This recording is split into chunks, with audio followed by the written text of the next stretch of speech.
The bleach fumes burned my throat as I scrubbed the gold-plated toilet in my son's master bathroom for the third time this week. My arthritic hands cramped around the brush handle, and I could hear the sound of my daughter-in-law Brittany's laughter echoing from the backyard where she lounged by the pool, fresh from her morning massage at Serenity Springs Day Spa, the same spa where she spent more money in a month than I used to make in 3. Before we jump back in, tell us where you're tuning from, and if this story touches you, make sure you're subscribed, because tomorrow I've saved something extra special for you. I was Margaret Thompson, 67 years old, and somehow I had become the unpaid housekeeper in the $1 million Mediterranean villa that I had helped my son David purchase just 2 years ago. The irony wasn't lost on me that I was cleaning toilets in a house I had made possible, while sleeping in a converted storage room above the garage that reeked of motor oil and old paint cans. The marble floors gleamed under my efforts, reflecting the crystal chandelier that Brittany had insisted on installing in their bathroom. A chandelier in a bathroom. Thomas, my late husband, would have laughed at such extravagance. He'd always said that some people had more dollars than sense, and now I was living proof that sometimes those people were your own children. The path that led me to this humiliating moment began 3 years ago when Thomas passed away from a sudden heart attack. We'd been married for 42 years, and his death left me not just emotionally devastated but financially uncertain. Thomas had been the breadwinner while I raised David and managed our modest household in Oakdale, a middle-class neighborhood about 30 minutes from where David now lived in the exclusive Riverside Heights community. Our 3-bedroom ranch house had been perfect for our small family. Thomas worked as a supervisor at the local power plant while I volunteered at the library and helped with David's school activities. We weren't wealthy, but we were comfortable, and most importantly, we were happy. The house held decades of memories, from David's first steps in the living room to the graduation parties we hosted in our backyard.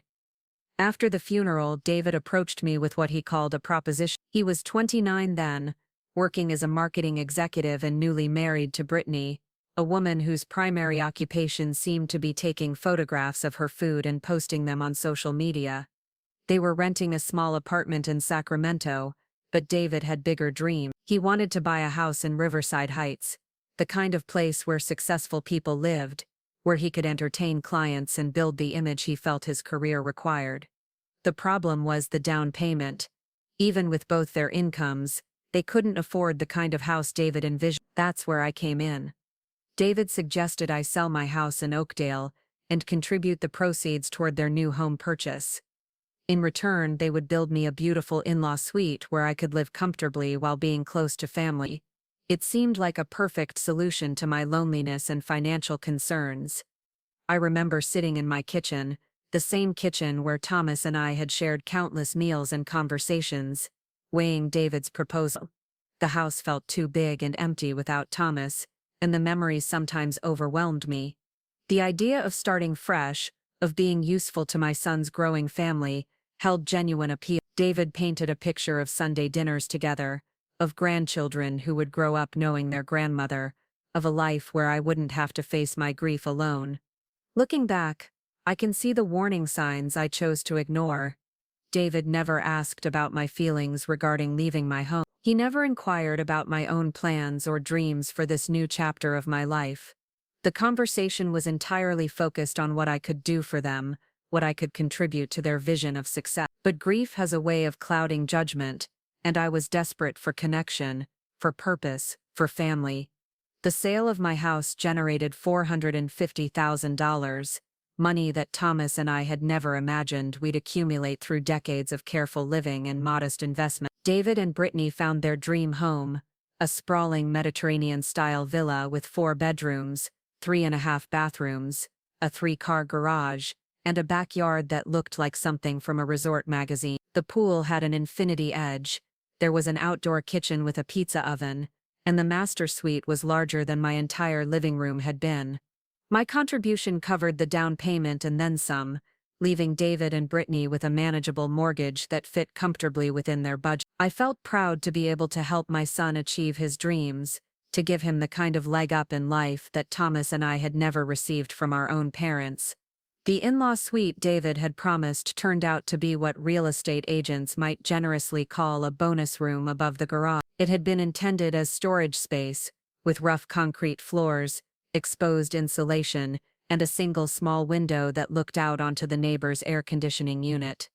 David assured me it was temporary, just until they could afford to build a proper addition to the main house. He had the concrete painted, installed some basic carpet, and added a small bathroom that consisted of a toilet, sink and shower stall barely large enough for a child. The space was connected to the main house through the garage, meaning I had to walk through the area where they parked their cars, stored their pool equipment, and kept their garbage cans every time I wanted to visit the kitchen or living areas.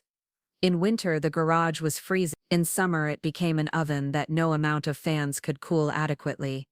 But I told myself it was temporary. I told myself that David was working hard to establish his marketing firm, that Brittany was finding her footing in their new social circle, that once they were more settled, we'd work on creating a better living situation. I wanted to be understanding, to be the kind of mother who supported her son's ambitions without being a burden. The first year wasn't terrible. David made an effort to include me in family activities, and Brittany was politely cordial, though I could sense her discomfort with having a mother-in-law living on the property. They were both busy with their careers and social obligations, but Sunday dinners were still a regular occurrence, and I felt like I had a role in their lives. I made myself useful by maintaining the extensive gardens that came with the property, something I actually enjoyed since Thomas and I had always kept a small vegetable garden. The previous owners had installed elaborate landscaping with exotic plants and sophisticated irrigation systems, and keeping it all maintained was nearly a full-time job. I also helped with grocery shopping, cooking, and general household organization, tasks that Brittany seemed to find overwhelmingly complicated. David's marketing firm, Premier Marketing Solutions, was struggling more than he'd initially let on. The competition in Sacramento was fierce, and landing major clients required the kind of networking and entertainment that David felt he needed the big house to support. He threw expensive dinner parties for potential clients, hosted networking events by the pool, and joined the Riverside Country Club, despite the steep membership fees. Brittany, meanwhile, had discovered the lifestyle blogging world and was attempting to build her brand as an influencer. She spent her days photographing their beautiful home, their elaborate meals, and her own carefully curated outfits and activities. Her Instagram account, Brittany Lives Luxe, featured endless posts about her morning yoga sessions, her visits to high-end spas, her shopping trips to boutique stores, and her experiences at trendy restaurants. What struck me most about Brittany's online persona was how completely I was erased from it. Despite living on the same property, despite contributing to the very lifestyle she was documenting and monetizing, I never appeared in her content. If I was working in the garden while she filmed her morning routine, she'd wait for me to move out of frame. If I was in the kitchen preparing dinner, she'd shoot her cooking videos later, presenting the meal as her own creation. I began to understand that my presence didn't fit the narrative she was trying to sell. A 67-year-old woman living above the garage didn't align with the image of young, successful, independent luxury that she was marketing to her followers. I was an inconvenient truth in her carefully constructed fantasy. The shift in my role from family member to household help happened so gradually that I almost didn't notice it at first. It started with small requests. Could I handle the laundry since I was home during the day anyway? Would I mind picking up some groceries while I was out? Could I water the plants, since I enjoyed gardening so much? Each request made sense individually, and I was happy to contribute to the household in practical ways. I'd never been the type of person to sit idle, and staying busy helped me cope with my grief over Thomas. But somewhere along the way, these helpful gestures became expected duties, and the expectations kept expanding. Brittany's spa appointments became a regular Tuesday and Friday occurrence. Her massage therapist Victor charged $200 per session, plus tip. While she relaxed under heated stones and essential oils, I found myself responsible for maintaining the house that my money had made possible. The irony was bitter, but I told myself that everyone contributes to a family in different ways. David's business demands meant he was often out of town for conferences, client meetings, or networking events. When he was home, he was usually working late into the evening, taking calls in his home office or strategizing about new business opportunities. His stress levels were consistently high,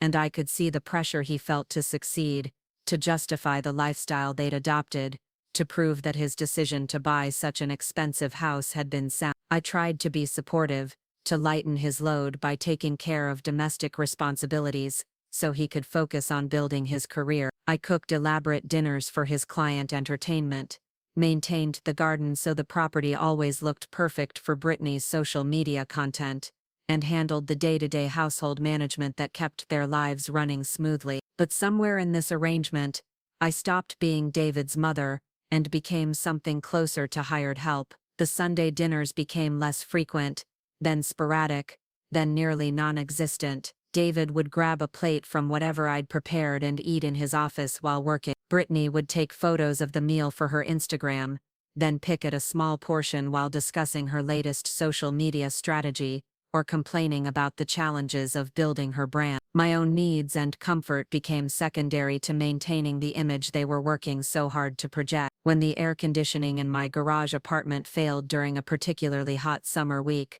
the repair was delayed for over a month because David was focused on upgrading the main house's system to be more energy efficient for their entertaining needs. When I mentioned that the concrete steps leading to my space were becoming treacherous in wet weather, David promised to address it but never found the time between his business obligations and social commitments. The isolation was perhaps the hardest part. In Oakdale, I'd had neighbors I'd known for decades, a book club at the library, regular coffee dates with my friend Carol Rodriguez, and a sense of community that had taken years to build. In Riverside Heights, I was surrounded by wealthy strangers who lived behind gates and privacy hedges, people who nodded politely if they saw me tending the garden but who clearly viewed me as the help rather than a neighbor. Carol tried to maintain our friendship, driving the 45 minutes from Oakdale to visit me every few weeks, but the distance made spontaneous coffee dates impossible, and I could sense her growing discomfort with my living situation. She was too polite to say anything directly,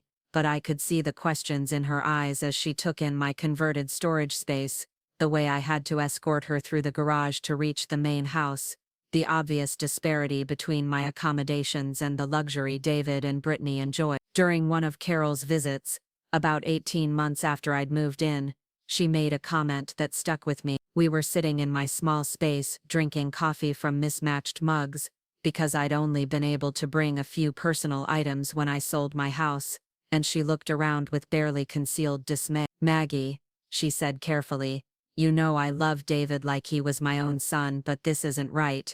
You're living like a servant in a house you paid for. Where's your dignity? Where's your respect?" I defended David immediately, explaining his business pressures, Brittany's adjustment challenges, the temporary nature of my current accommodation. But Carol's words planted a seed of doubt that grew stronger each time I scrubbed their toilets, each time I was asked to make myself scarce during their social events, each time Brittany complained about her exhausting spa appointments while I cleaned up after her beauty treatment. The breaking point came on a Tuesday morning in late fall.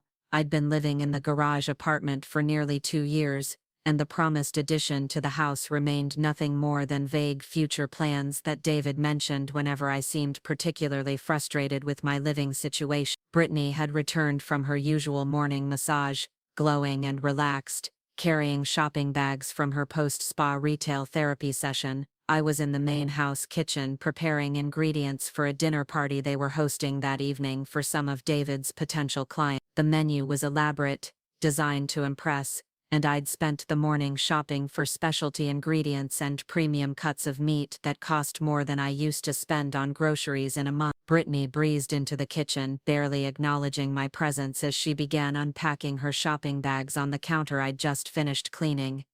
New throw pillows for the living room, scented candles for the dining table, a designer scarf she'd bought on impulse. The total cost of her morning shopping spree was probably close to $1,000. Money spent without thought or consideration, while I counted every dollar of my modest savings. "Oh, Maggie," she said suddenly, as if remembering I was there, "I noticed the guest bathroom upstairs could use a deep clean before tonight, the toilet especially. Victor mentioned that the energy in the house felt a bit stagnant, so I want everything to be absolutely pristine for the party." She said it casually, the way someone might ask for a glass of water, but the words hit me like a physical blow. I was being asked to scrub toilets so that Brittany's massage therapist would sense better energy in the house. The absurdity was overwhelming, but what hurt more was the casual assumption that this was simply my role in their household. I looked at Brittany, really looked at her, taking in her designer athleisure wear that cost more than my monthly expenses, her professionally styled hair, and manicured nails, the glow of someone who spent her days being pampered while others handled the actual work of living. And I realized that I had become invisible to her, a convenience rather than a person, someone whose only value lay in what I could do to maintain her lifestyle. That afternoon, as I knelt on the marble floor of their guest bathroom, scrubbing the toilet with expensive cleaning products while Brittany posed for Instagram photos by the pool, I made a decision that would change everything. I was done being convenient, I was done being invisible, and most importantly, I was done allowing my son and his wife to treat me like hired help in a house that my sacrifice had made possible. I had resources they didn't know about, connections they'd never bothered to ask about, and options they'd never imagined I possessed. Thomas had always said that the most dangerous opponents were the ones who appeared harmless, and for 2 years I'd appeared very harmless indeed. It was time for David and Brittany to learn that they'd gravely underestimated the woman who cleaned their toilets while they lived in luxury, and by the time I was finished they'd understand exactly how much their future had depended on my generosity, and how quickly that generosity could be withdrawn. The evening's dinner party would proceed as planned, but it would be the last time I played the role of invisible servant in my own investment. Tomorrow, Margaret Thompson would begin to reclaim her power, her dignity, and her future. The morning after the dinner party, I woke up in my cramped garage apartment with a clarity I hadn't felt in years. The evening had been a spectacular success by David and Brittany's standards. The clients had been impressed by the house, the food, and the carefully orchestrated atmosphere of prosperity. I had remained invisible throughout, serving courses and clearing plates while they discussed marketing strategies and business partnerships around the dining room table that my money had purchased. But something had shifted in me during those hours of silent service. Watching David present himself as a successful entrepreneur in the home I had made possible, seeing Brittany play the role of the perfect hostess while I did the actual work, I realized I had been complicit in my own diminishment. I had allowed myself to become a ghost in my own investment, and it was time to remind everyone exactly who I was. My first call was to Carol Rodriguez. She answered on the second ring, and I could hear the surprise in her voice when I asked her to meet me for coffee in downtown Sacramento rather than having her drive all the way to Riverside Heights. "Of course, honey," she said, "but are you sure you can get away? Last time I suggested lunch, you said David needed you to prepare for some business event." The comment stung because it was true. I had become so accustomed to organizing my life around David and Brittany's needs that I had forgotten I was free to make my own plan. "I'm making some changes, Carol. I'll explain when I see you." We met at Corner Cafe on J Street, a small independent coffee shop that Thomas and I used to visit occasionally when we drove into the city for medical appointments or special shopping trips. Carol was already waiting when I arrived, and I could see her studying my face as I approached her table. "You look different," she observed as I sat down. "More like the Maggie I used to know." I ordered a coffee and took a deep breath. "Carol, I need to ask you something, and I need you to be completely honest with me. Do you think I've lost my mind, living the way I have been?" Carol's expression softened with relief, as if she'd been waiting for this conversation for months. "Oh, sweetheart, I've been so worried about you. You're one of the strongest, most capable women I know, and watching you disappear into that garage apartment, watching you serve those two like you're their housekeeper. I thought I was being helpful. I thought I was contributing to the family." "You were contributing," Carol said firmly. "You bought them that house, Maggie. You gave up your home, your neighborhood, your entire life to help David get started. But what have they given you in return? Respect, gratitude, a decent place to live?" I shook my head, finally admitting what I'd been avoiding for months. "They treat me like hired help, Carol. Brittany actually asked me to clean their toilets yesterday so her massage therapist would sense better energy in the house." Carol's eyes flashed with anger. "That spoiled little princess asked you to what? Clean toilets?" While she was getting a $200 massage, the words sounded even more absurd when I said them out loud. Carol leaned back in her chair, shaking her head. Maggie, you know I loved Thomas like a brother, and I know he raised David to be better than this, but that boy has lost his way, and that wife of his is a piece of work. You don't deserve this treatment. Preparing and narrating this story took us a lot of time, so if you are enjoying it, subscribe to our channel. It means a lot to us. Now back to the story. I know that now, I said quietly. The question is, what do I do about it?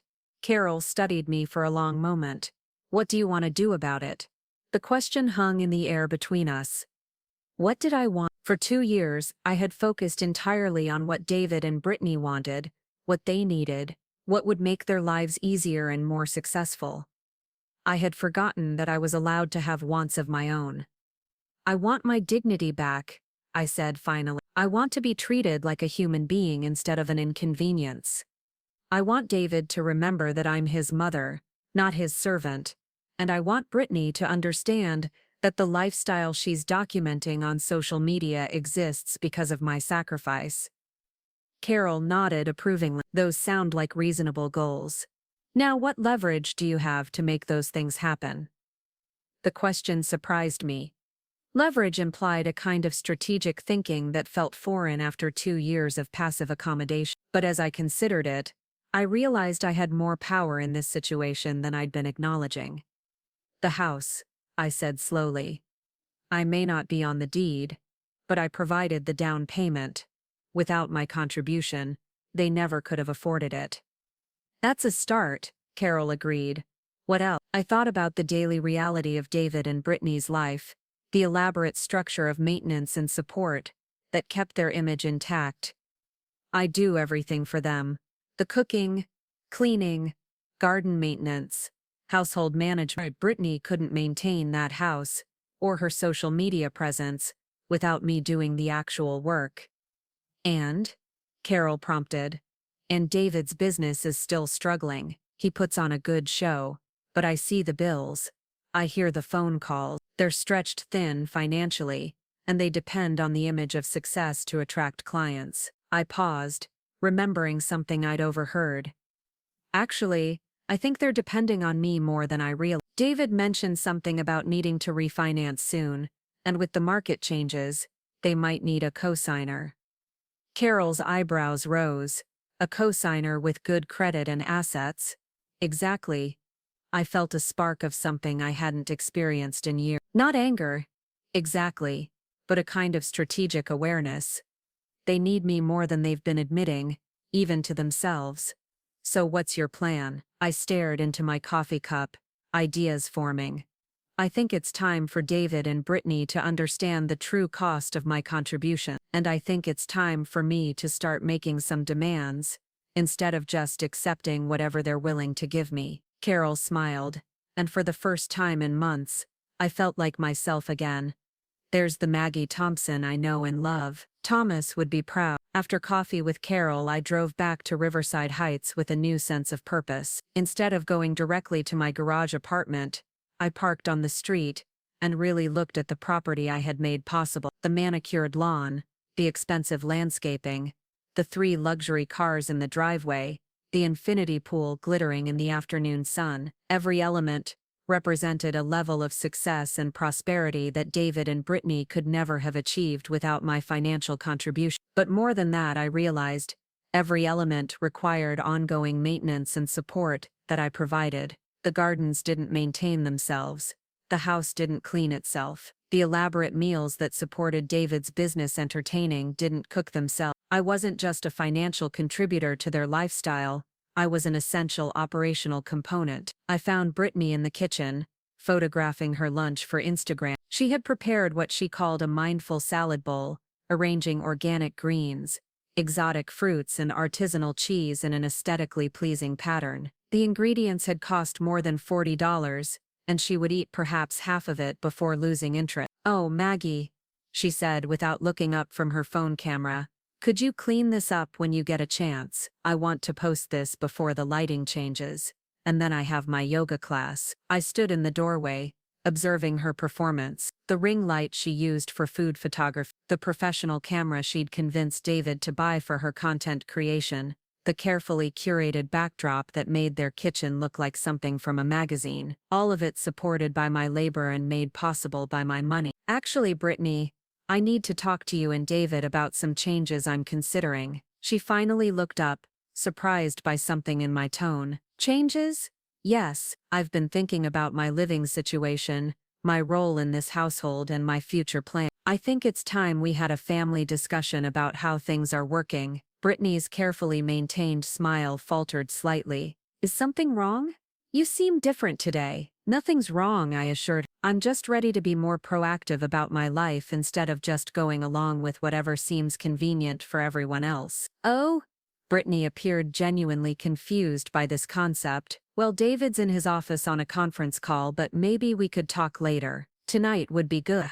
After dinner, I'll prepare something special, and we can have a real family conversation. I spent the afternoon planning carefully. I prepared David's favorite meal, pot roast with all the accompaniments, the kind of comfort food that reminded him of his childhood, and usually put him in a good mood. I also spent time researching, using the laptop I'd purchased for staying in touch with my old friends in Oakdale but rarely used for anything else. What I discovered was Illuminate. Brittany's Instagram account, Brittany Lives Lux, had 12,000 followers, which she considered a significant platform, but her engagement rates were mediocre, and despite her constant posting about luxury experiences and products, she had secured only 2 small sponsorship deals in the past year, earning less than $3,000 total from her influencer activity. David's business, Premier Marketing Solutions, had a professional website and active social media presence, but a deeper look revealed some concerning signs. Several former employees had left reviews on job sites,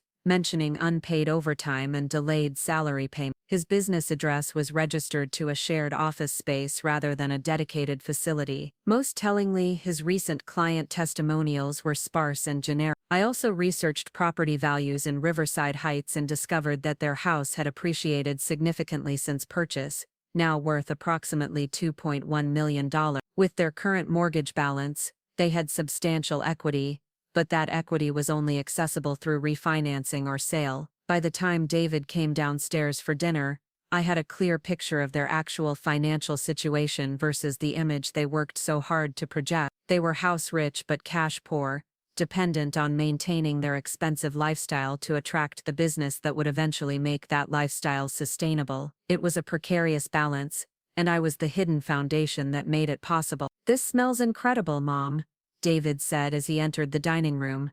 It had been weeks since he'd called me Mom, instead of Maggie, and I could see him making an effort to be present instead of distracted by his phone. Brittany joined us, having changed from her yoga clothes into a designer dress that she would undoubtedly photograph later for her evening look content. She complimented the meal enthusiastically, though I noticed she served herself tiny portions, probably planning to eat a protein bar later to avoid disrupting her carefully planned nutrition regimen. We made small talk during the meal, David sharing some promising developments with a potential client, Brittany describing her yoga instructor's advice about finding balance in a busy lifestyle. It felt almost normal, like the family dinners I had imagined when I first agreed to this living arrangement. After dessert, as Brittany began clearing dishes, I placed my hand on the table and cleared my throat. "Before we clean up, I'd like to discuss some things that have been on my mind." David and Brittany exchanged glances, and I could see them both becoming alert to potential conflict. They were accustomed to my accommodating nature, and any deviation from that pattern clearly made them nervous. "First," I said, "I want to acknowledge how hard you've both been working. David, I know the pressure you're under to build your business, and Brittany, I can see how much effort you put into your content creation and personal brand." They both relaxed slightly, expecting praise or reassurance. "However," I continued, "I've been doing some thinking about my own situation, and I've realized that the current arrangement isn't working for me anymore." David frowned. "What do you mean? Is there something wrong with your apartment? We could look into some improvement." "It's not about improvements, David. It's about respect and recognition. For 2 years I've been living in a converted storage space while contributing significantly to this household through my labor and my initial financial investment. I've been treated more like hired help than like family, and that needs to change." Brittany's expression had shifted to something approaching alarm. "Maggie, We appreciate everything you do. We've never taken your help for granted, haven't you? I asked mildly. Brittany, yesterday you asked me to clean your toilets so your massage therapist would sense better energy. You spend more on spa treatments in a month than I spend on all my personal expenses, while I maintain the house that makes your lifestyle possible. How is that not taking my contributions for granted? David leaned forward, his business negotiation skills kicking in. Mom, I think there might be some misunderstandings here. You're not hired help, you're family, and we've always planned to build you a proper addition to the house once the business is more established. When, David? You've been saying that for 2 years. Meanwhile, your business expenses include country club memberships, expensive entertaining and luxury cars, but somehow there's never budget for my living conditions. I could see David's jaw tightening, his stress response to being challenged. Those business expenses are investments in future income.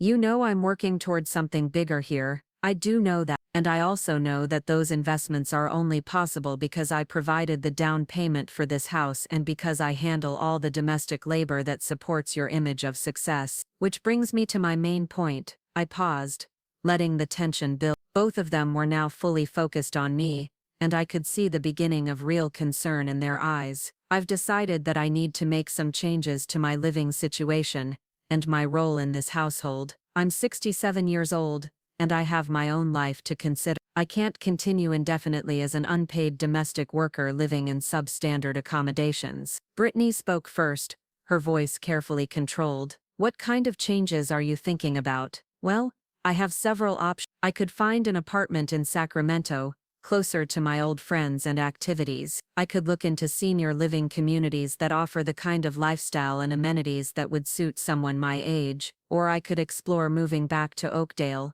where I still have connections and familiarity. David's face had gone pale. You're talking about moving out. I'm talking about taking control of my own life instead of just accepting whatever arrangements other people think are convenient. But we need, David started, then stopped himself. You need what? I prompted. We need you here, Brittany said quietly, apparently deciding that honesty was the better strategy. The house, the entertaining, managing everything. I don't know how to do most of what you do. Then perhaps it's time to learn, I suggest, or to hire professional help to handle the tasks I've been doing for free. David was calculating now, and I could see him working through the financial implications. Mom, hiring housekeeping and garden services for a property this size would cost thousands of dollars a month. And frankly, we're reinvesting everything into the business right now. We don't have that kind of cash flow. I understand, which is why I have a proposal that might work better for everyone. They both leaned forward, hope and anxiety warring in their expression. I'm willing to continue living here and contributing to the household, but the terms need to change dramatically. I want a proper living space, either a real in-law suite, added to the house, or the conversion of one of your current bedrooms into a private apartment for me. I want respect for my contributions, and recognition of my role as an investor in this property rather than a dependent relative. And I want clear boundaries around my domestic responsibility. David and Brittany exchanged another look, and I could see them both trying to process what I was really saying. That sounds reasonable, David said carefully. What kind of timeline are you thinking for the renovation? 6 months, I replied firmly. And funded as a priority, not something that gets delayed every time another business opportunity comes up. 6 months, David repeated, his mind clearly working through budgets and possibilities. There's one more thing, I added. I've been doing some research, and I understand you may need to refinance soon to access some of your equity for business expansion. David's expression became guarded. Where did you hear that? It's not hard to figure out when you pay attention to market conditions and business cycles. And I want you to know that if you need a co-signer for that refinancing, we should discuss what kind of formal arrangement would make that possible. The implications hung in the air between us. They needed my cooperation more than they had been admitting, and I was no longer willing to provide it without receiving something substantial in return. Brittany was the first to break the silence. Maggie, I think I owe you an apology. I honestly didn't realize how much you were doing or how uncomfortable your living situation was. I've been so focused on building my own career that I wasn't paying attention to how our arrangement was affecting you. It wasn't a complete apology, but it was a start. Thank you, Brittany. I appreciate that. David nodded slowly. You're right, Mom. We've taken advantage of your generosity, and that's not fair.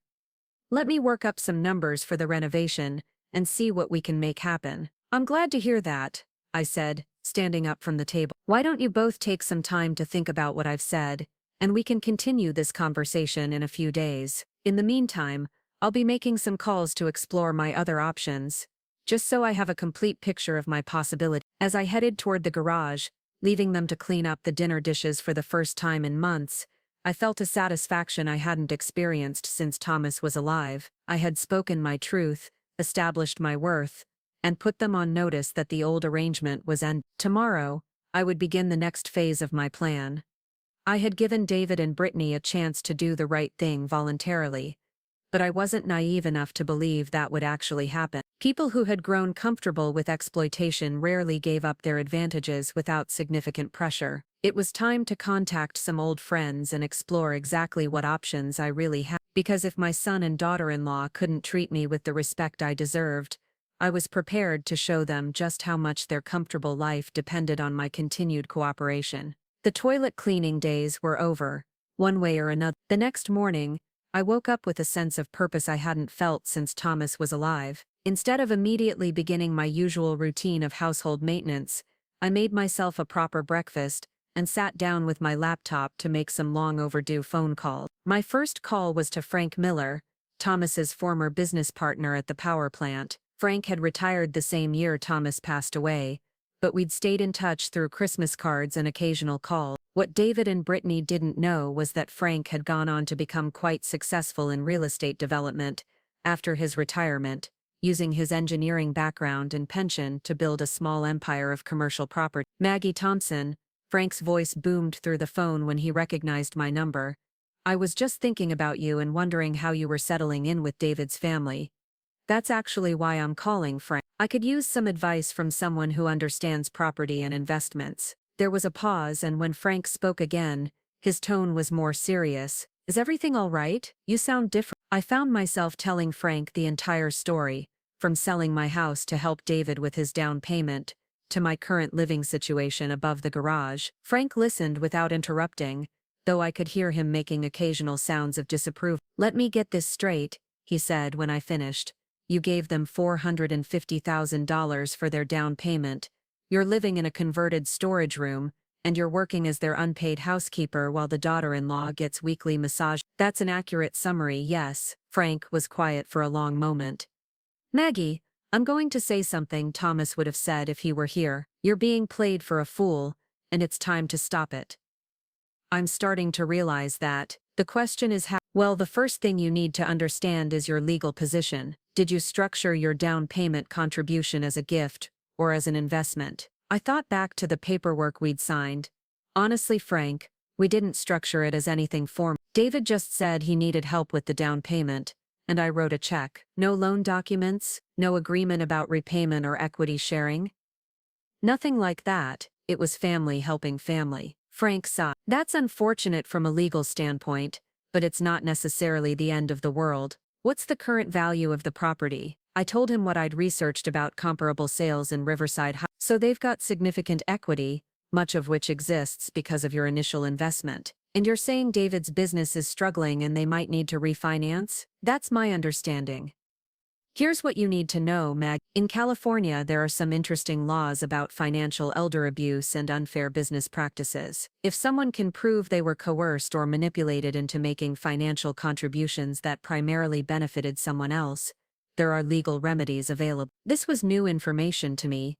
What kind of remedies? Well, in extreme cases, courts can order restitution or even place liens on property. But more practically, the threat of such action often motivates people to negotiate more fairly. I felt a spark of hope, so I might have more leverage than I thought. Potentially, yes, but Maggie, I want to suggest something else first. What if there was a way for you to achieve financial independence without having to fight with your son? What if you had options that didn't depend on David's cooperation at all? I'm listening. Frank's voice took on an excited quality. Do you remember that old warehouse property?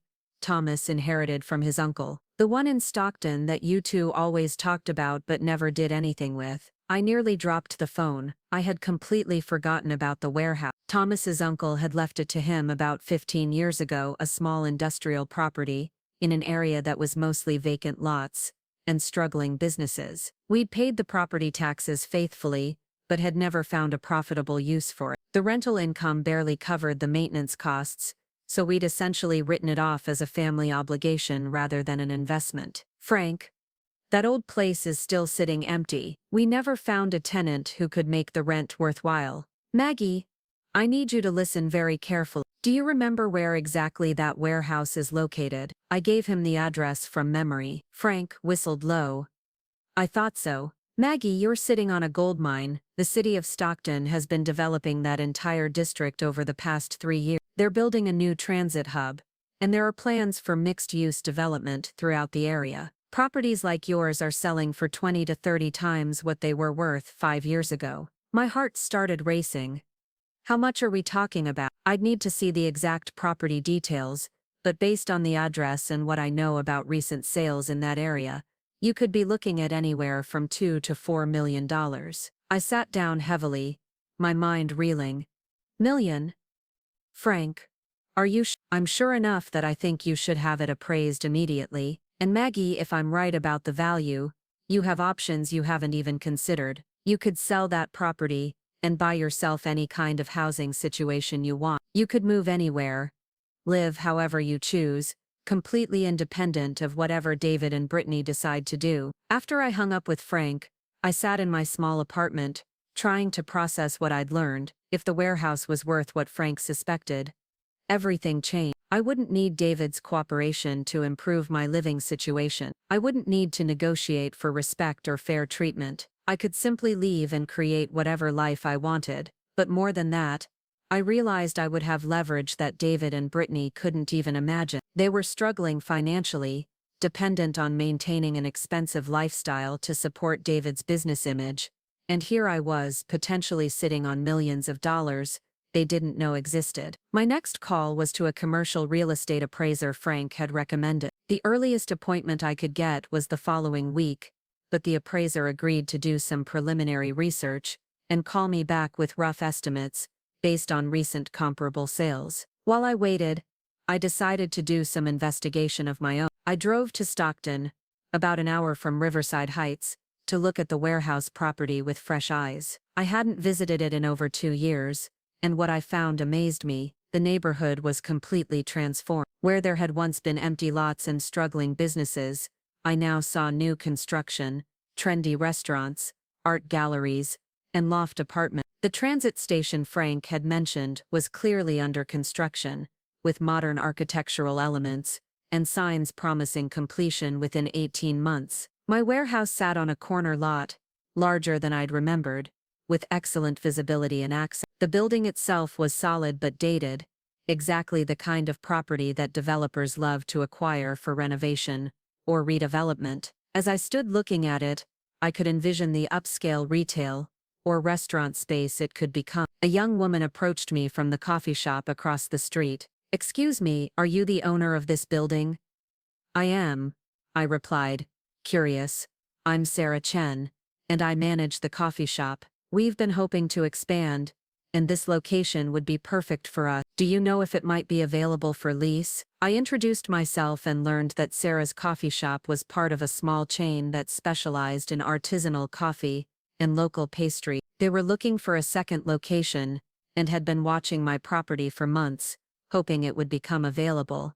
"To be honest," Sarah said, "several businesses in the area have been interested. There's a yoga studio that wants to expand, a couple looking to open a farm-to-table restaurant, and I think a boutique fitness center has inquired too. This corner has become really desirable." When I asked about potential rental rates, Sarah quoted figures that were 3 times what we'd been asking when the property was empty. The neighborhood transformation had apparently created significant demand for commercial space. I drove back to Riverside Heights with my mind spinning. If I could command premium rental rates, the property might be worth keeping as an income generator rather than selling it. Either way, I was looking at financial resources that would give me complete independence. That evening, David and Brittany were hosting another networking event, this one around the pool, with about 20 of David's business contacts and potential clients. I could hear laughter and conversation from my garage apartment as I prepared a simple dinner for myself. Around 9 o'clock there was a knock on my door.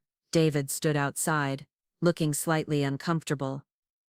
"Mom, could you come help us for a few minutes? We're running low on appetizers, and Brittany is busy with the guests." I looked at my son, noting his expensive casual clothes, his carefully styled hair, the confidence that came from playing host in his beautiful home. "David, we talked about boundaries just yesterday. I'm not the catering staff for your business events." His face flushed slightly. "It's just for a few minutes. Some of these people are really important potential clients. Then perhaps you should have hired actual catering staff instead of assuming I would handle it." David's expression shifted from pleading to irritated. "Mom, we discussed the renovation plan. I said we'd work on improving your situation, but right now, I need your help with something that could be crucial for my business." I studied my son's face, seeing the entitlement that had grown over the past 2 years, the assumption that my time and labor were available whenever he needed them. "David, let me ask you something. If you had a business associate who had invested nearly $500,000 in your company, would you ask that person to serve appetizers at your networking events?" "That's different," he said automatically. "How is it different?" David struggled for an answer. "Because you're family, and the house contribution was a gift, not a business investment." "Was it? Because it seems to me that you've been treating it like a business investment when it suits you. You certainly used my financial contribution to establish credit for your mortgage and to project the image of success that supports your business. But when it comes to my treatment and living conditions, suddenly, it's just a family gift that doesn't warrant respect or consideration." I could see David's frustration mounting. Behind him, I could hear Brittany's laughter as she entertained their guests, completely unaware that her husband was trying to recruit unpaid help to keep their event running smoothly. "Fine," David said curtly. "We'll figure it out ourselves." "I'm sure you will," I replied calmly. "And David, I think this is a good time to mention that I'll be traveling next week to handle some personal business. I wanted to give you advance notice in case you were planning any events that would normally require my assistance." David's eyes narrowed. "What kind of personal business?" "Property matters related to your father's estate. Nothing that affects you directly, but it will require my attention for several days." I could see David processing this information, trying to determine if there were implications he should be concerned about. "Is everything okay financially? You're not having money problems, are you?" The question was telling. David was worried that I might need financial support, which would obviously complicate his own situation. "No money problems," I assured him. "Actually, quite the opposite. I'm exploring some investment opportunities that could significantly improve my financial position." This clearly wasn't the answer David had expected. "Investment opportunities? Your father left me more financially secure than we probably ever discussed, David. I'm just now starting to explore what that means for my future." David stood there for a moment, obviously wanting to ask more questions, but not quite knowing how. Finally, he nodded curtly and headed back toward the party. I watched him go, thinking about the conversation. David had revealed several important things. He still viewed my contribution as a gift rather than an investment, which meant he felt no obligation to provide me with equity or formal recognition. He expected my labor to be available whenever he needed it, regardless of my own plans or dignity, and he was worried about his own financial stability, which suggested his business was even more precarious than I'd realized. The following week, I drove to Stockton to meet with the commercial real estate appraiser Frank had recommended. Janet Morrison was a no-nonsense woman in her 50s who had been valuing commercial properties in the Central Valley for over 20 years. We spent 2 hours examining the warehouse, the surrounding neighborhood, and the development plans that were publicly available through the city planning office. Janet took extensive notes and photographs, asking detailed questions about the property's history, condition, and any liens or encumbrances. "Mrs. Thompson," she said as we finished, "I want to be very clear about what I'm seeing here. This property is extraordinarily well positioned for the current market. The corner location, the size, the proximity to the new transit hub, and the neighborhood development patterns all work in your favor. What kind of value are we looking at? Janet checked her notes. Based on recent comparable sales and the development potential, I'd estimate the current market value at between $3.2 and $3.8 million. If you were willing to hold it for another year while the transit construction completes, it could be worth even more. I felt my knees go weak. Nearly $4 million. The warehouse that Thomas and I had considered a financial burden was worth almost 10 times what I'd contributed to David's house. There's another option you should consider, Janet continued. Instead of selling, you could develop this property yourself. With the right commercial tenants, you could generate substantial monthly income while retaining ownership. The rental market in this area has become very strong. She handed me a folder with preliminary analyses and contact information for developers who specialized in commercial renovations. Think about it, Mrs. Thompson. You have options here that most people only dream about. That evening, I sat in my garage apartment with Janet's appraisal report spread out on my small table. Nearly $4 million in assets that David and Brittany knew nothing about. The ability to generate significant monthly income without depleting the principal. Complete financial independence that would allow me to live anywhere, in any style I chose. But more than that, I realized I had something else. The power to change the entire dynamic of my relationship with my son and daughter-in-law. They needed me far more than I needed them, and it was time they understood that. I picked up my phone and called Carol. "You sound different again," she said when she heard my voice. "What's happened?" I told her about Frank's call, the warehouse appraisal, and the options I was now considering. Carol was quiet for a long moment. "Maggie, are you telling me that you're a millionaire several times over, and you've been living in a garage and cleaning toilets?" "That appears to be the situation. Yes. And David and Brittany have no idea. None at all." Carol started laughing, a sound of pure delight and vindication. "Oh, honey, do they have a surprise coming? What are you going to do?" I looked around my cramped apartment, thinking about the toilet cleaning, the invisible labor, the complete lack of respect I'd endured for 2 years. "I'm going to give them one more chance to do the right thing," I said finally, "and if they don't take it, I'm going to show them exactly what happens when you mistake generosity for weakness." The warehouse property had given me more than financial independence. It had given me the power to rewrite the rules of this relationship entirely.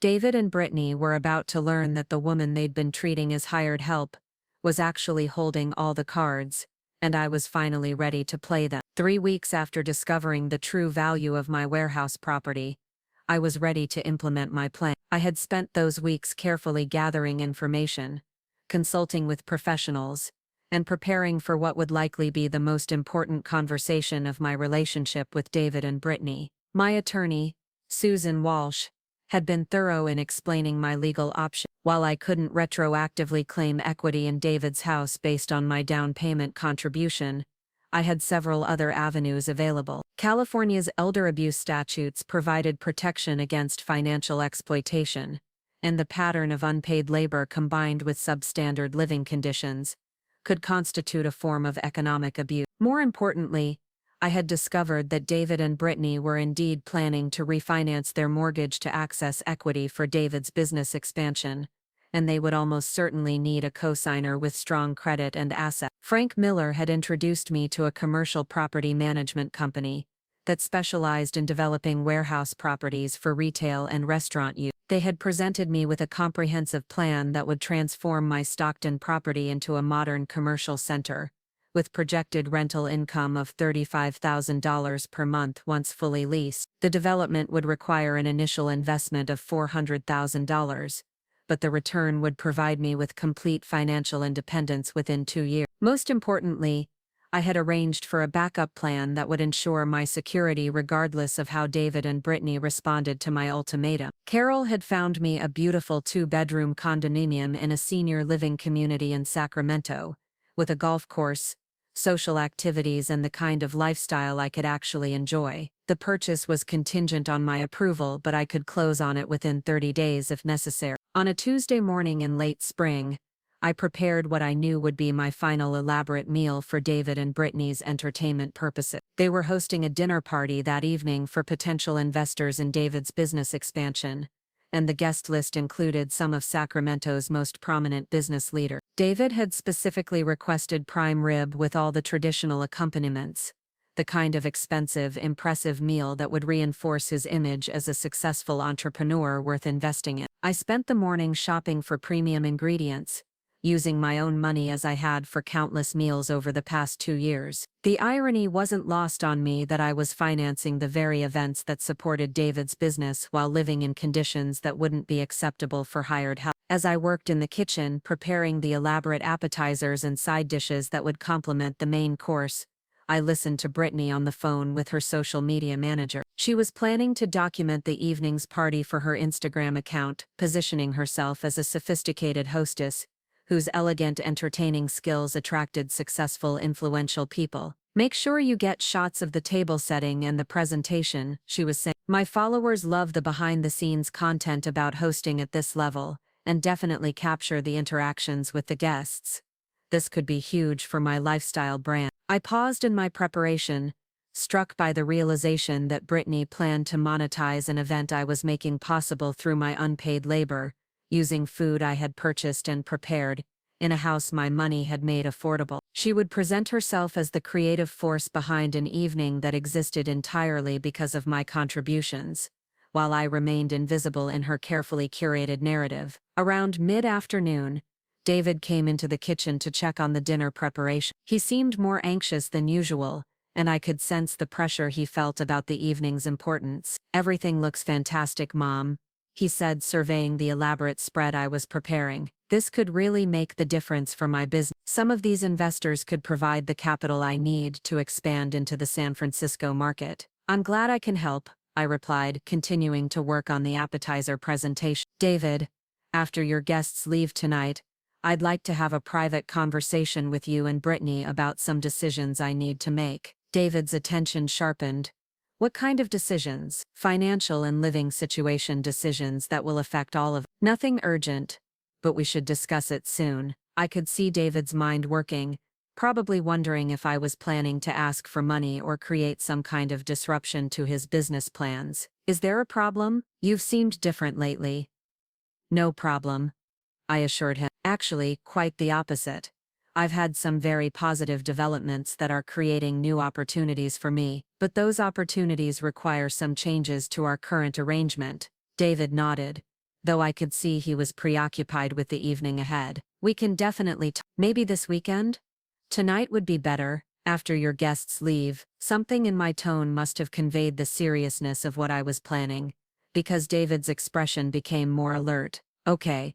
Tonight." The dinner party proceeded exactly as David and Brittany had hoped. The guests were impressed by the house, the food, and the atmosphere of success and prosperity that surrounded everything. I served courses and cleared plates with the efficiency I'd developed over 2 years of invisible labor, while David presented his business expansion plans and Brittany charmed everyone with her carefully rehearsed stories about their lifestyle and social connection. From the kitchen, I could hear fragments of conversations about investment opportunities, market expansion, and the kind of capital requirements that would transform David's struggling firm into a serious player in the Sacramento business community. Several guests expressed genuine interest in learning more about investment possibilities, and David was clearly energized by the positive response. Brittany documented everything for her social media, capturing artfully arranged photos of the food presentation, candid shots of the guests enjoying themselves, and carefully posed images of herself playing the perfect hostess. Her photographer friend had come to ensure professional quality content,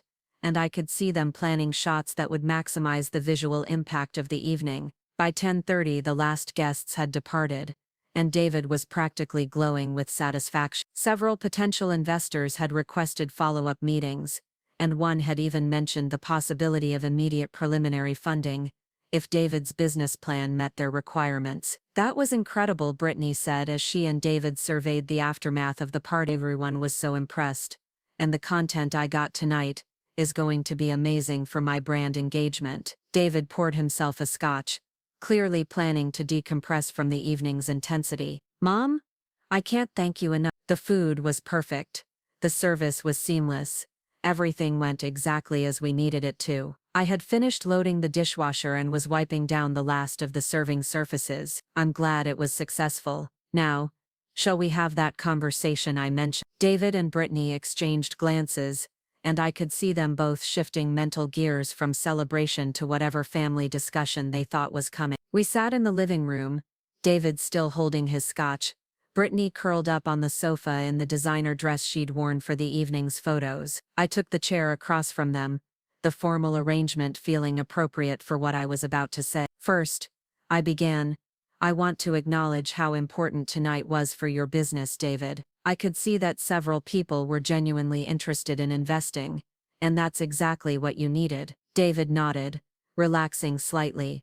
It really was a breakthrough evening. If even half of those leads convert to actual investments, I'll have the capital to expand exactly as we've planned. I'm happy for you, and I want you to know that I've been proud to contribute to your success over the past 2 years, both through my initial financial help with the house, and through my ongoing support with maintaining your lifestyle and entertaining capability. Brittany smiled, apparently thinking this was leading toward more of the same supportive arrangement. We really do appreciate everything you do, Maggie. You've been incredible. Thank you. However, I've recently had some developments in my own financial situation that are going to require significant changes to our current arrangement. Both of them became more alert, and I could see David's business instinct kicking in, as he tried to assess what I might be leading up to. As you know, your father left me more financially secure than we ever discussed in detail. What you don't know is that part of that security included a commercial property in Stockton that has recently become extremely valuable due to urban development in that area. I paused, watching their faces as they processed this information. I've had the property professionally appraised, and it's currently worth approximately $3.8 million. The silence that followed was profound. David's scotch glass stopped halfway to his mouth, and Brittany's perfectly composed expression shifted to something approaching shock. $3.8 million, David repeated slowly. Yeah, and I'm in the process of deciding whether to sell it for immediate liquidity or develop it for long-term rental income. Either option will provide me with complete financial independence and a substantial monthly income. Brittany found her voice first. Maggie, that's wonderful news. You must be so excited about the opportunities that will create for you. I am excited, and that's what brings me to the changes I need to discuss with both of you. David leaned forward, his analytical mind clearly working through implications. What kind of change? Well, with this level of financial independence, I no longer need to structure my living situation around financial necessity. I can afford to live anywhere, in any style that suits me. I can hire professional services for tasks I don't want to handle myself. I can travel, pursue hobbies, engage in social activities, basically create whatever lifestyle appeals to me. I could see both of them beginning to understand where this conversation was heading. That sounds amazing, Mom, David said carefully. You deserve to enjoy your financial success. Thank you. The question becomes, what kind of life do I want to create? And whether that life includes continuing to live here under our current arrangement. Brittany shifted uncomfortably. Are you saying you want to move out? I'm saying I want to make some decisions based on what's best for me, rather than what's most convenient for everyone else. For 2 years, I've been living in a converted storage room, working as an unpaid housekeeper, and being treated more like hired help than like family. That arrangement made sense when I thought I needed your support and housing. It makes no sense when I can afford to live however I choose. David's face had grown pale. Mom, I know we've talked about improving your living space. We just needed time to get the business established first. David, tonight's dinner party cost more than it would have taken to renovate a proper bedroom for me. Your wife spends more on spa treatments in a month than decent housing would cost. You both drive luxury cars and belong to an expensive country club. The money has been available for my comfort. It's just never been a priority. I could see anger flashing in David's eyes, but he was trying to control it. That's not fair. The business expenses are investments in our future. Everything we've spent has been strategic, including the $450,000 I contributed to your down payment. Was that a strategic business expense too? The question hung in the air, and I could see David struggling with how to respond. Of course not, he said finally. That was family, helping family. Then why have I been treated like an employee instead of like the family member who made your lifestyle possible? Brittany attempted to intervene. Maggie, I think there have been some misunderstandings about expectations and roles. We've never meant to make you feel unappreciated, haven't you? Brittany, yesterday you asked me to scrub your toilets so your massage therapist would sense better energy in the house. Last week, you told me to stay out of sight during your book club meeting, because my presence might make your friends uncomfortable. This evening, you documented an entire dinner party for your social media brand, while I did all the actual work to make it possible, and I was completely invisible in your narrative. How is that not making me feel unappreciated? I could see both of them realizing that their treatment of me had been far worse than they'd acknowledged, even to themselves. David set down his scotch glass, his hands slightly shaking. What do you want from us, Mom? What would make this situation work for you? Honestly, David, I'm not sure it can work. The fundamental problem is that you've both become accustomed to a lifestyle that depends on my unpaid labor and financial contributions, but you haven't been willing to treat me with the respect and consideration that those contributions deserve. We can change that, Brittany said quickly. We can absolutely change how we approach things, can you? Because change would mean recognizing that I'm not your housekeeper. It would mean creating a living space for me that reflects my actual value to this household. It would mean acknowledging my financial contributions and treating me as a partner in this property rather than a dependent relative. It would mean respecting my time, my choices, and my dignity. David was calculating now, and I could see him working through the implications of losing my support. Mom, what specifically would you need for this arrangement to work for you? A complete renovation of the main house to create a proper in-law suite with private entrance, full kitchen, living area, and bedroom. Not a converted storage room, but actual living space that reflects my status as an investor in this property. A formal acknowledgement of my financial contribution, possibly through partial ownership or equity sharing. Respect for my time and choices, meaning no more assumptions that I'm available for housework or entertaining support, and an end to being treated as invisible in your social and business activities. I paused, watching their faces as they processed what I was describing. Alternatively, I can use my newfound financial independence to create a life that doesn't depend on your cooperation at all. I can buy my own home, hire my own help, and pursue my own interests without regard for what's convenient for anyone else. The threat was clear, though I'd stated it as an option rather than an ultimatum. David and Brittany exchanged a long look, and I could see them both trying to assess their situation. They needed my ongoing support more than they'd been willing to admit, but they also weren't prepared for the level of change and recognition I was demanding. Can we have some time to think about this? David asked finally. What you're describing would require significant planning and investment on our part, of course, but I should mention that I have a backup plan in place. I've found a condominium in a senior living community that would give me the lifestyle and independence I'm looking for. I can close on it within 30 days if I decide that's the better option. David's composure finally cracked.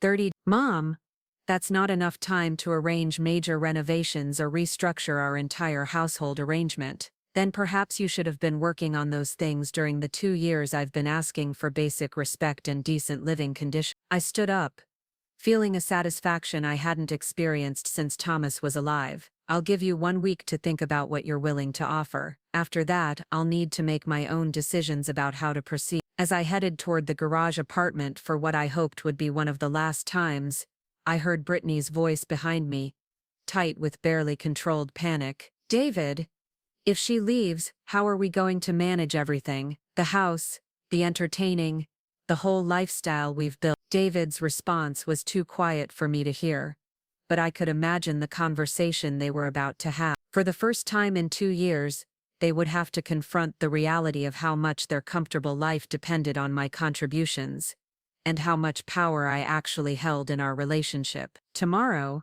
I would begin finalizing my backup plan, because regardless of what they decided, Margaret Thompson was done cleaning toilets and living in storage rooms. One way or another, my days of invisible service were coming to an end. The week I'd given David and Brittany to respond passed with an almost comical display of panicked household management. I watched from my garage apartment as they struggled to maintain their usual routines without my invisible support. David attempted to prepare coffee for an important breakfast meeting, and somehow managed to break their expensive espresso machine. Brittany tried to maintain her social media content schedule, but couldn't figure out how to achieve the perfect lighting and food styling that had become her trademark. By Wednesday, their carefully maintained facade was showing serious cracks. David had hired a temporary housekeeper, but the woman quit after 2 days of Brittany's micromanaging and unrealistic expectations. A catering company had been brought in for a client dinner, but the cost was astronomical compared to my home-cooked meals, and the formal service felt awkward in their home setting. Most tellingly, I noticed David spending hours on his laptop apparently researching renovation contractors and home equity loan options. He was taking my ultimatum seriously, but I could see the stress it was causing him through his office window as he worked late into the night. On Friday morning, exactly 1 week after our confrontation, David knocked on my door. He looked exhausted, his usually perfect appearance slightly disheveled, and I could see the weight of the week's reality settling on his shoulders. "Mom, could we talk? Brittany and I have discussed everything you said, and we'd like to make you an offer." I followed him to the main house, where Brittany was waiting in the kitchen with architectural plans spread across the counter. She looked up as we entered, her expression carefully composed but unable to hide the underlying anxiety. "Maggie, we've been working with a contractor to design a proper in-law suite," she began, gesturing to the blueprint. "It would be a complete addition to the house, with private entrance, full kitchen, living room, bedroom, and bathroom, beautiful finishes, modern amenities, everything you'd want." David joined the presentation. "We've also spoken with our attorney about formalizing your investment in the property. We can restructure the ownership to reflect your financial contribution, giving you legal equity that protects your interest." I examined the architectural plans, noting the thoughtful design and quality specifications. It was exactly what I'd been asking for, the kind of space that would provide dignity and independence while maintaining family connection. "This looks lovely," I said finally. "What's the timeline and cost?" David shifted uncomfortably. "The construction would take about 4 months, and cost roughly $200,000. We'd need to secure additional financing to make it happen. And the equity restructure, we'd transfer 25% ownership of the property to you, reflecting your down payment contribution, plus appreciation." I nodded thoughtfully. It was a fair offer, more generous than I'd expected them to propose, but something in their demeanor suggested there was more to the conversation. "What aren't you telling me?" I asked. David and Brittany exchanged glances before David continued. "The financing for the renovation would require a cosigner. Our debt-to-income ratio is too high for the bank to approve the loan on our own." There it was. They needed my financial backing to give me what I'd been asking for all along. The irony was almost amusing. "So you want me to co-sign a loan to pay for renovations that would finally provide me with decent living conditions, and a house I helped you buy?" Brittany's composure finally cracked. "Maggie, we know how this sounds. We know we should have done this 2 years ago. We've been selfish and thoughtless, and we're truly sorry, but we want to make it right now." I looked at both of them, seeing genuine remorse mixed with desperation. They had finally understood what they stood to lose, but their solution still required my financial resources to fix problems they had created. "I appreciate the apology and the effort you've put into this proposal," I said carefully, "but I've spent the week making my own plans, and I think you should hear about them before I respond to your offer." I pulled out the folder I'd prepared, containing documents I'd been organizing throughout the week. "I've decided to sell the warehouse property. The developer's offer was accepted yesterday, and I'll receive $4.2 million at closing next month." Both of them stared at me, clearly struggling to process the number. I've also purchased the condominium I mentioned. It's in a beautiful community with amenities I've always wanted, close to my old friends, and completely my own space. I take possession next week. David's face had gone white. You're moving out?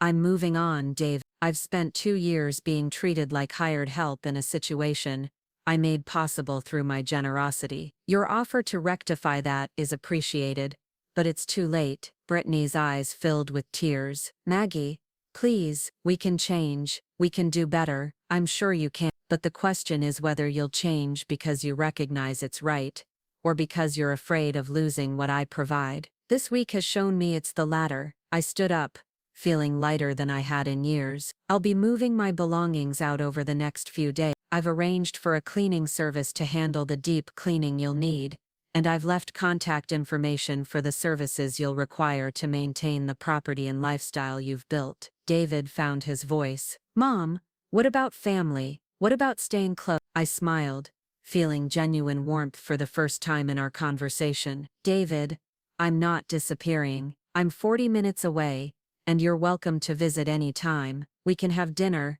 spend holidays together, maintain our relationship without the power imbalance that's been poisoning it. But the house, Brittany said weakly, how will we manage everything? The same way millions of other couples manage their households. You'll hire help when you need it, learn to do things yourselves, or adjust your lifestyle to match your actual capabilities. It will be good for both of you. I gathered my folder and headed toward the door. I'll always love you both, and I'll always be proud of what you achieve, but I won't sacrifice my dignity or independence to support achievements that come at my expense. 3 months later, I was settled in my new condominium, surrounded by neighbors who appreciated my company and activities that engaged my interests. I had joined a book club, started taking art classes, and rekindled friendships I'd neglected during my garage-dwelling year. David's business had survived my departure, though he'd had to scale back his expansion plans and adjust his lifestyle to match his actual income. He and Brittany had hired household help and learned to manage their own entertaining, discovering skills they didn't know they possessed. Most importantly, our relationship had improved dramatically. Without the daily dynamic of exploitation and resentment, we could enjoy each other's company as family. David visited regularly, often bringing takeout so we could share meals without anyone having to cook or clean up afterward. Brittany had apologized sincerely for her treatment of me, acknowledging that she'd been so focused on her own image and goals that she'd lost sight of basic human decency. Her social media content had evolved to include more authentic moments and fewer staged luxury displays. As I sat on my private balcony overlooking the community garden I helped maintain, I reflected on the journey that had brought me here. I had learned that generosity without boundaries becomes exploitation, that family relationships require mutual respect to survive, and that financial independence provides something far more valuable than money, the power to choose dignity over convenience. Margaret Thompson no longer cleaned anyone's toilets but her own, and she had never been happier. Up next, you've got 2 more standout stories right on your screen. If this one hit the mark, you won't want to pass these up, just click and check them out.